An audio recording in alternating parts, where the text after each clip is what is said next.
آج آپ کو دو بھائیوں کی محبت کی لازوال داستان سناتے ہیں۔ یہ دونوں بھائی دو مختلف ممالک میں رہتے ہیں، لیکن جب کرونا کی وجہ سے ان دونوں ممالک کی سرحدیں بند ہوئیں تو پھر یہ کس طرح ایک دوسرے سے ملتے تھے، یہ اس ویڈیو میں جانیے۔ یہ دونوں جڑواں بھائیوں کی داستان ہے جن کا نام پونتس اور اولا بیریلند ہے۔ ایک بھائی ناروے میں رہتا ہے اور دوسرا بھائی سویڈن میں رہتا ہے۔ ان کی عمریں 73 سال ہے اور 73 سال کی عمر کو پہنچنے کے باوجود یہ ہر ہفتے ایک دوسرے سے ملا کرتے تھے، لیکن جب کرونا کے باعث ناروے اور سویڈن کی سرحد بند ہو گئی تو انہوں نے ایک دوسرے سے ملنے کا بڑا ہی منفرد طریقہ نکالا۔ انہوں نے یہ کیا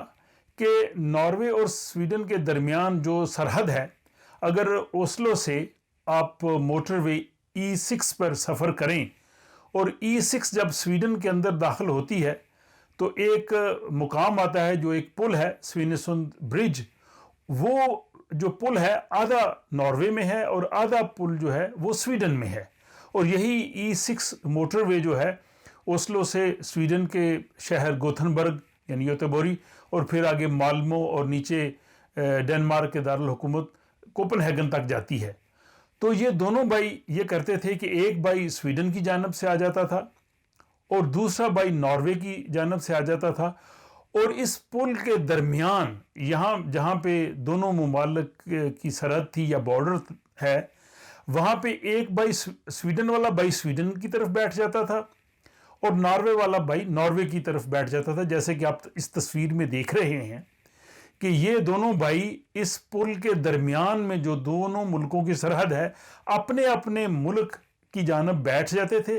اور وہاں پہ ہر ہفتے کو یعنی سیچرڈے کو 12 بجے دن یہ ملا کرتے تھے، اور یہ ان کی روٹین یہ سرحد بند ہونے کے باوجود جاری رہی۔ دونوں بھائی وہاں پہنچ جاتے تھے اور یہ قانون کی خلاف ورزی نہیں کرتے تھے، دونوں اپنے اپنے ملک کے اندر بیٹھ کے اور سرحد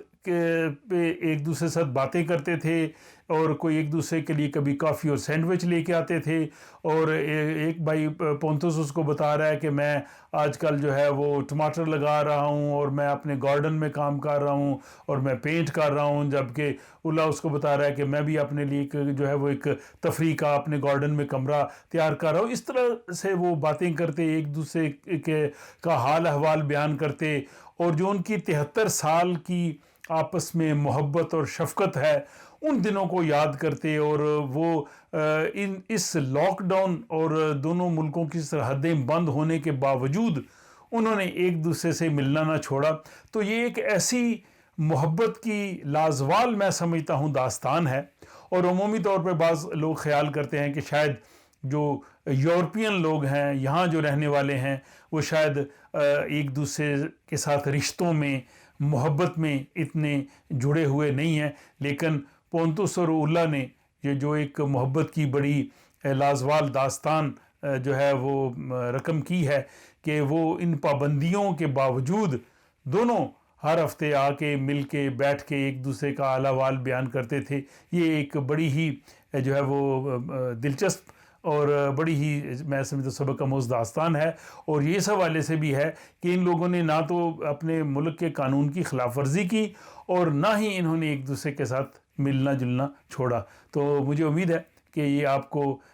محبت کی دو بھائیوں کے جو ہے وہ پیار کی یہ داستان جو ہے وہ یقیناً پسند آئی ہوگی۔ اپنی رائے کا اظہار اپنے کومنٹ سے کر سکتے ہیں، اور اگر آپ کو یہ اچھی لگے تو دوسروں سے بھی شیئر کر سکتے ہیں، اور ہماری خواہش ہے اور دعا ہے کہ ہم لوگوں میں بھی، بہن بھائیوں میں بھی اسی طرح کی محبت اور پیار کا جذبہ ہمیشہ سلامت رہے۔